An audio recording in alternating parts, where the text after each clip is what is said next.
Hello friends, welcome to organics hunter chemistry YouTube channel. तो friends, last video तक हमने electromeric effect and inductive effect को पढ़ा है। तो इस वीडियो में हम जितने भी अभी तक के वीडियो मैंने जीओसी के अपलोड किए है उसका शॉर्ट में रिवीजन करवाने वाला हूँ। तो वीडियो को अच्छे तरीके से देखिए और शॉर्ट नोट बनाइए। तो चलिए आज का टॉपिक स्टार्ट करते हैं। तो स्टार्ट करते हैं हम इलेक्ट्रोमेरिक इफेक्ट से। तो फ्रेंड्स, इलेक्ट्रोमेरिक इफेक्ट एक परमानेंट इफेक्ट नहीं है, बट ये एक टेम्पररी इफेक्ट है। मतलब कि अगर ये रिएजेंट की प्रेजेंस में ही होगी। सपोज मेरे पास कोई A++B है, अगर मैं रिएजेंट सिस्टम में अप्लाई करता हूँ या पुट करता हूँ तो क्या होगा, चार्ज सेपरेशन होगा। जिसकी इलेक्ट्रोनेगेटिविटी ज़्यादा होगी उस पर निगेटिव चार्ज आएगा, और सपोज यहाँ पे B की इलेक्ट्रोनेगेटिविटी ज़्यादा है तो B पे नेगेटिव चार्ज आएगा। अगर A की इलेक्ट्रोनेगेटिविटी ज़्यादा होगी तो A पे चार्ज आएगा। जैसे ही मैं रिएजेंट रिमूव करता हूँ सिस्टम से, वो वापस जैसे थे वैसे, मतलब कि अपनी ओरिजिनल स्टेट में आ जाएंगे। इलेक्ट्रोमेरिक इफेक्ट को हम दो टाइप में डिवाइड कर सकते हैं, plus E effect and minus E effect. Plus E effect का मतलब होता है कि जो इलेक्ट्रॉनिक डिस्प्लेसमेंट है वो रिएजेंट की तरफ हो, तो उसे बोलेंगे हम प्लस ई इफेक्ट। और अगर रिएजेंट से दूर हो इलेक्ट्रॉनिक डिस्प्लेसमेंट तो उसे बोलेंगे minus E effect. Okay, next topic है aromatic electrophilic substitution reaction. Suppose for example benzene है, बेंजीन की इलेक्ट्रोफाइल से रिएक्शन करवाता हूँ तो मेरा कार्बोकेटाइन इंटरमीडिएट बनेगा, फिर उसके बाद हाइड्रोजन यहाँ से निकल जाएगा और प्रोडक्ट बनाएगा। तो ये पूरी रिएक्शन किस पे डिपेंड करेगी, जो बेंजीन है उसकी न्यूक्लियोफिलिसिटी पे। ओके, मतलब जितना बेंजीन ज़्यादा न्यूक्लियोफिलिक होगा वो अच्छे से यहाँ पे इलेक्ट्रोफाइल पे अटैक करेगा और प्रोडक्ट अच्छे से बनाएगा। तो इस पे पूरी रिएक्शन किस पे डिपेंड करेगी, न्यूक्लियोफिलिसिटी ऑफ बेंजीन रिंग। मतलब कि जितनी बेंजीन रिंग की न्यूक्लियोफिलिसिटी ज़्यादा उतनी रेट ऑफ रिएक्शन, जो AR रिएक्शन है उसकी रेट ऑफ रिएक्शन ज़्यादा होगी। ओके, तो अगर बेंजीन पे इलेक्ट्रॉन डोनेटिंग ग्रुप है, अकेला बेंजीन है और बेंजीन पे इलेक्ट्रॉन विड्रॉइंग ग्रुप है, तो लेफ्ट टू राइट जाएंगे तो जो बेंजीन की न्यूक्लियोफिलिसिटी होगी वो डिक्रीज होगी, तो रेट ऑफ रिएक्शन भी डिक्रीज होगा। ओके, नेक्स्ट है इलेक्ट्रोफिलिक एडिशन रिएक्शन। तो देखिए, सपोज मेरे पास कोई एल्किन है, उसके रिएक्शन में कोई रिएजेंट से करवाता हो तो क्या होगा, जो एल्किन है वो न्यूक्लियोफाइल की तरह एक्ट करेगा और वो इलेक्ट्रोफाइल पे अटैक करेगा। ओके, तो जो फर्स्ट स्टेप होगा वो स्लो होगा, मतलब कि रेट डिटरमाइनिंग स्टेप होगा, और सेकंड स्टेप में न्यूक्लियोफाइल पॉजिटिव चार्ज पे अटैक करके प्रोडक्ट बनेगा। मतलब ये पूरी रिएक्शन, ये जो आल्किन है उसकी न्यूक्लियोफिलिसिटी पे डिपेंड करेगी। ओके, तो जितनी इस आल्किन की न्यूक्लियोफिलिसिटी ज़्यादा उतनी ही rate of electrophilic addition reaction ज़्यादा होगी। ओके, नेक्स्ट है, देखिए ये जो मेरा एल्किन है उस पर इलेक्ट्रॉन डोनेटिंग ग्रुप है, यहाँ पे सिर्फ हाइड्रोजन है और यहाँ पे इलेक्ट्रॉन विड्रॉइंग ग्रुप है। मतलब लेफ्ट टू राइट जाएंगे तो ये जो पाई बॉन्ड होगी उस पर इलेक्ट्रॉन डेंसिटी डिक्रीज होगी। यहाँ पे इलेक्ट्रॉन डोनेटिंग ग्रुप है वो क्या करेगा, इसकी न्यूक्लियोफिलिसिटी को इंक्रीज करेगा, और ये जो इलेक्ट्रॉन विड्रॉइंग ग्रुप है वो क्या करेगा, इसकी न्यूक्लियोफिलिसिटी को डिक्रीज करेगा। मतलब लेफ्ट टू राइट जाएंगे तो न्यूक्लियोफिलिसिटी डिक्रीज हो रही है तो rate of electrophilic addition reaction भी डिक्रीज होगा। Okay, inductive effect. तो इंडक्टिव इफेक्ट एक परमानेंट इफेक्ट है और ये इलेक्ट्रोनेगेटिविटी के डिफरेंस की वजह से अराइज होती है। ओके, और इंडक्टिव इफेक्ट में इलेक्ट्रॉन्स का पार्शियल डिस्प्लेसमेंट होता है। इंडक्टिव इफेक्ट को अच्छे से समझने के लिए हमें इलेक्ट्रोनेगेटिविटी को समझना होगा। इलेक्ट्रोनेगेटिविटी हम तीन तरीके से समझ सकते हैं, एक हाइब्रिडाइजेशन से, सेकंड बॉन्ड एंगल से, एंड रिंग साइज से। तो देखिए, परसेंटेज एस कैरेक्टर जितना ज़्यादा होगा उतनी इलेक्ट्रोनेगेटिविटी ज़्यादा होगी, उतनी ही माइनस आई इफेक्ट ज़्यादा होगी।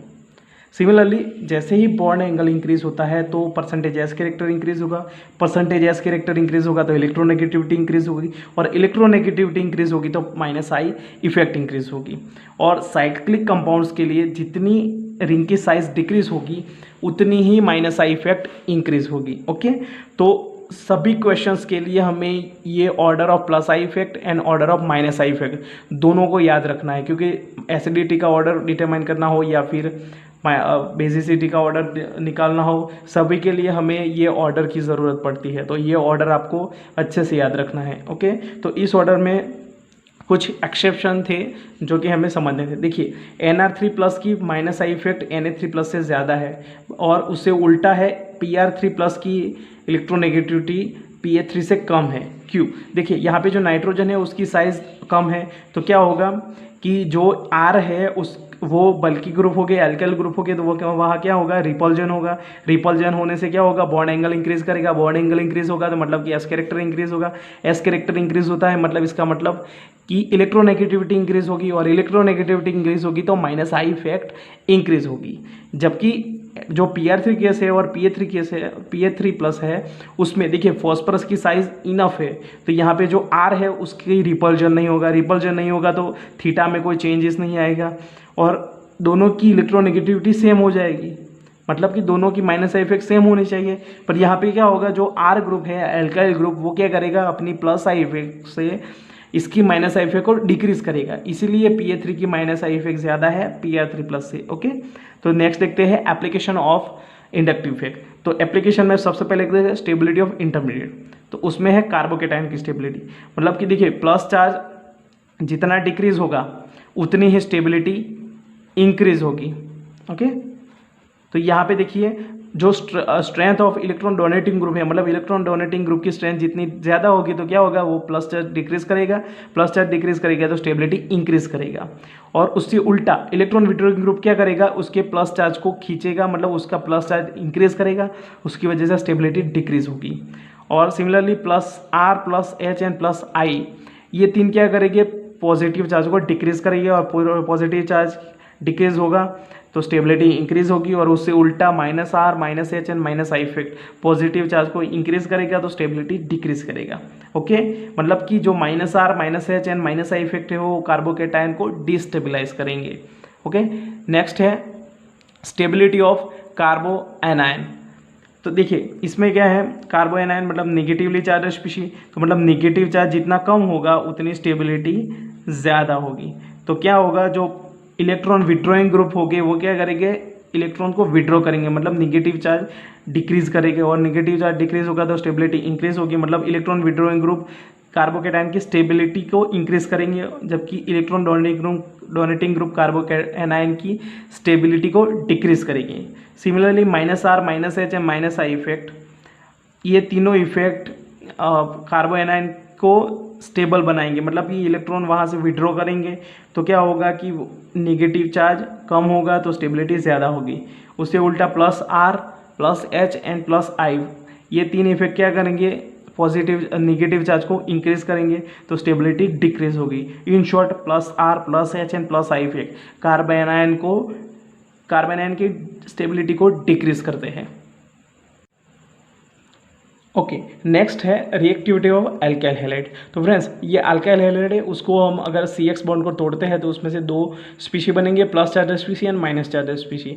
जो प्लस चार्ज स्पीशी होगी वो हमारा कार्बोकेटायन होगा, मतलब उसकी जितनी ज़्यादा स्टेबिलिटी होगी उतनी ही रिएक्टिविटी ऑफ अल्काइल हैलाइड ज़्यादा होगी। इसलिए हमारा टर्शरी अल्काइल हैलाइड है वो सबसे ज़्यादा रिएक्टिव है, क्योंकि इसमें से टर्शरी कार्बोकेटायन जनरेट होता है जो कि बहुत ही स्टेबल है। ओके, नेक्स्ट है रिएक्टिविटी ऑफ कार्बोनिल कंपाउंड। तो फ्रेंड्स कार्बोनिल, सपोज मेरे पास कोई कार्बोनिल कंपाउंड है, उसकी न्यूक्लियोफाइल से रिएक्शन करवाता हूँ तो ये यहाँ पे अटैक करेगा, इलेक्ट्रॉन डेंसिटी ऊपर जाएगी और इस तरीके से, फिर उसके बाद इलेक्ट्रोफाइल का अटैक होगा और प्रोडक्ट बनाएगा। ओके, तो ये पूरी रिएक्शन किस पे डिपेंड करेगी, ये फर्स्ट स्टेप पे जितना अच्छे से न्यूक्लियोफाइल अटैक करेगा यहाँ पे उतनी ही रिएक्शन की रेट ज़्यादा होगी, मतलब कि इसकी इलेक्ट्रोफिलिसिटी जितनी ज़्यादा उतनी ही न्यूक्लियोफाइल अच्छे से रिएक्शन कर पाएगा और उतना ही रेट ऑफ रिएक्शन ज़्यादा होगा। मतलब कि ये पूरी रिएक्शन इलेक्ट्रोफिलिसिटी पे डिपेंड करेगी, इलेक्ट्रोफिलिसिटी जितनी ज़्यादा उतनी rate of reaction towards nucleophile ज़्यादा। ओके, मतलब देखिए अब इलेक्ट्रोफिलिसिटी किस पे डिपेंड करेगी वो देखते हैं। देखिए कोई भी प्लस आई इफेक्ट वाला ग्रुप होगा वो क्या करेगा, इसकी इलेक्ट्रोफिलिसिटी को डिक्रीज करेगा, मतलब जितनी प्लस आई इफेक्ट कम उतनी इलेक्ट्रोफिलिसिटी ज़्यादा।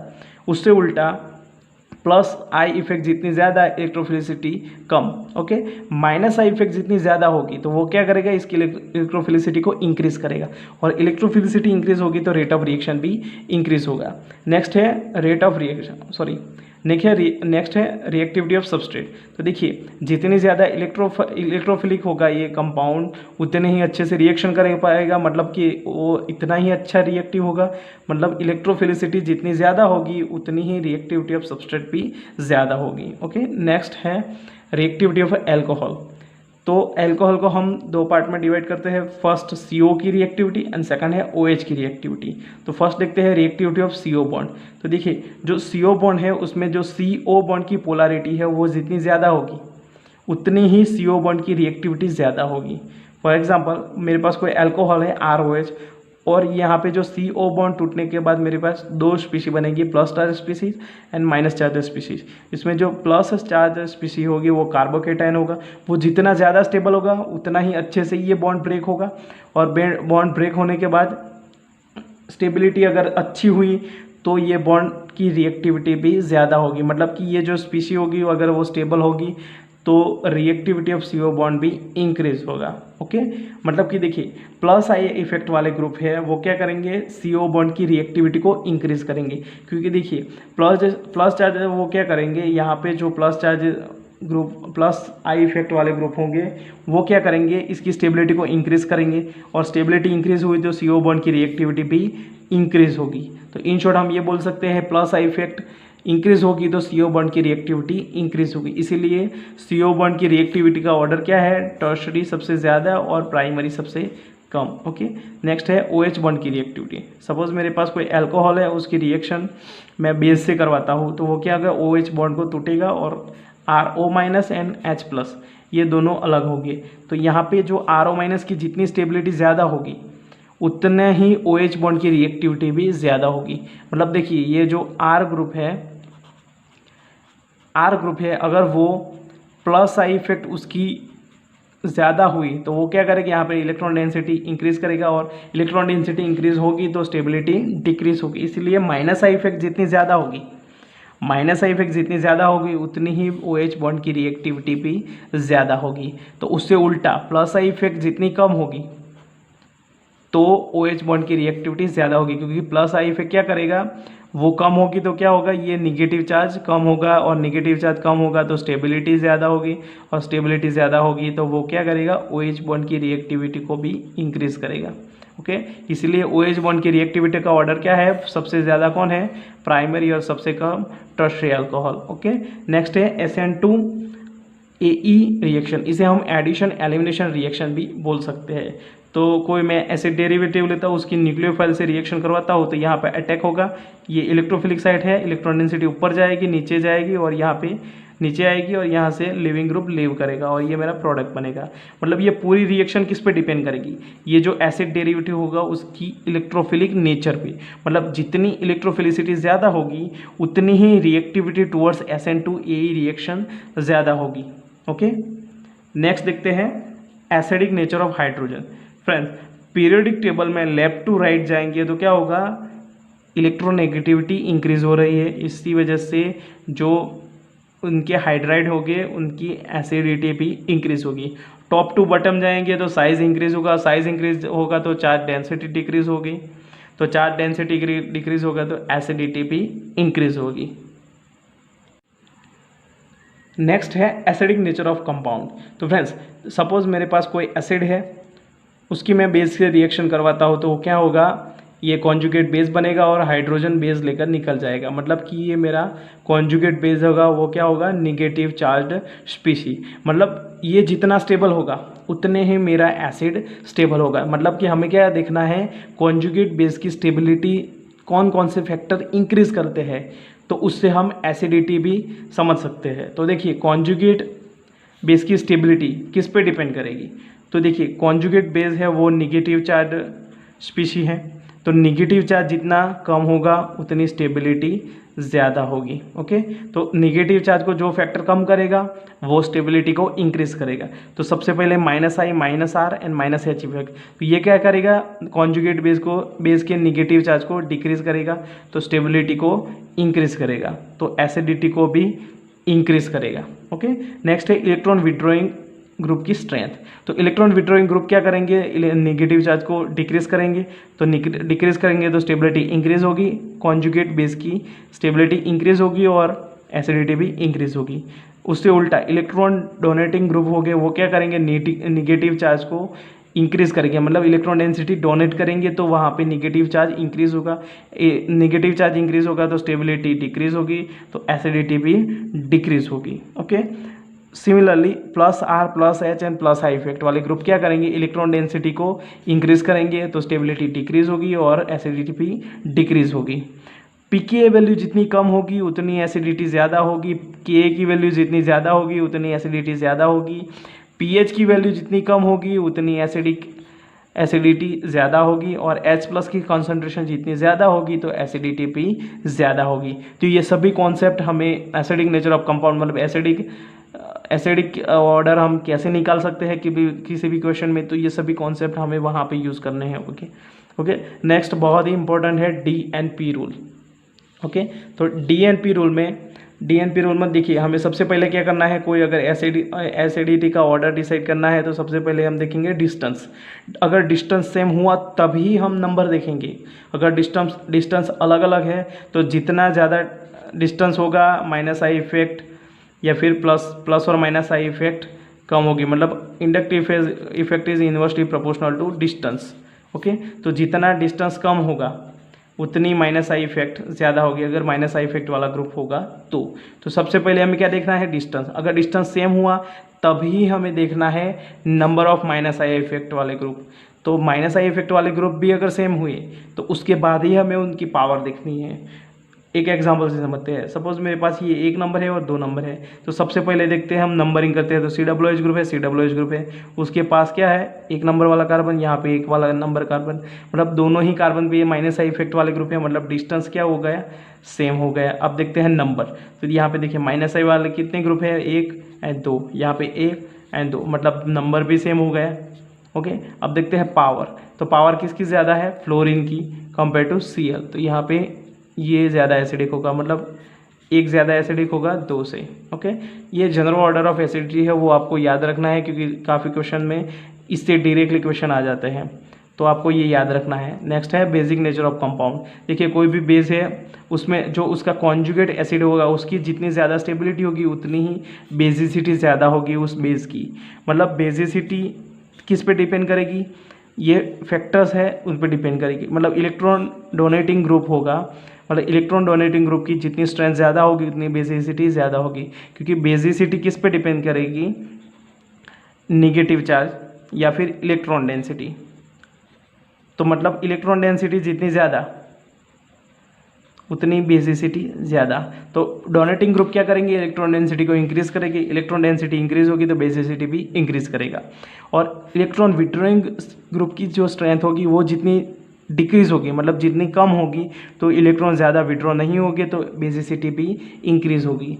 तो similarly plus R plus H and plus I group की इफेक्ट जितनी ज़्यादा होगी तो वो क्या करेंगे, इलेक्ट्रॉन डेंसिटी को इंक्रीज़ करेंगे। इलेक्ट्रॉन डेंसिटी इंक्रीज़ होगी तो बेसिसिटी भी इंक्रीज़ होगी। तो ये 3 जो इफेक्ट है वो क्या करेंगे, बेसिसिटी को इंक्रीज करेंगे। उससे उल्टा minus R minus H and minus I effect वो क्या करेंगे, इलेक्ट्रॉन को विड्रॉ कर लेंगे तो इलेक्ट्रॉन डेंसिटी डिक्रीज होगी, तो क्या करेंगे, बेसिसिटी को भी डिक्रीज करेगा। ओके मतलब minus R minus H and minus I effect जितनी कम होगी तो बेसिसिटी क्या होगी, ज़्यादा होगी। तो ये दोनों उल्टे से उल्टे हम समझ सकते हैं। PKB जितना कम होगा उतनी बेसिसिटी ज़्यादा होगी, KB जितना ज़्यादा होगा उतनी बेसिसिटी ज़्यादा होगी, pH जितनी ज़्यादा होगी उतनी बेसिसिटी ज़्यादा होगी, और OH जितने कंसनट्रेशन ऑफ OH जितना ज़्यादा होगा उतने ही बेसिक कैरेक्टर इंक्रीज होगा। ओके नेक्स्ट है, ये एक्सेप्शन है, ये इसको आपको याद रखना है। जो टर्शरी जो अमाइन है, primary amine, secondary amine and tertiary amine, तो इसमें वाटर में एंड पोलर प्रोटिक सॉल्वेंट में सेकेंडरी सबसे ज़्यादा बेसिक है और टर्शरी सबसे कम है। टर्शरी कम क्योंकि इन्वर्जन, पिरामिडल इन्वर्जन होता है। ओके और अगर वाटर या फिर पोलर प्रोटिक सॉल्वेंट में नहीं है और अगर वेपर फेज या फिर गैसियस स्टेट में है तो उसका ऑर्डर होगा 3 to 1। यहाँ पे इंडक्टिव इफेक्ट डोमिनेंट इफेक्ट होगी। ओके तो ये पूरा रिवीजन हमने जितने भी 9 वीडियोस में पढ़े हैं उसका रिवीजन हमने शॉर्ट में कर दिया, और इसकी जो PDF है मैं डिस्क्रिप्शन बॉक्स में डाल दूंगा। Okay thank you for the watching.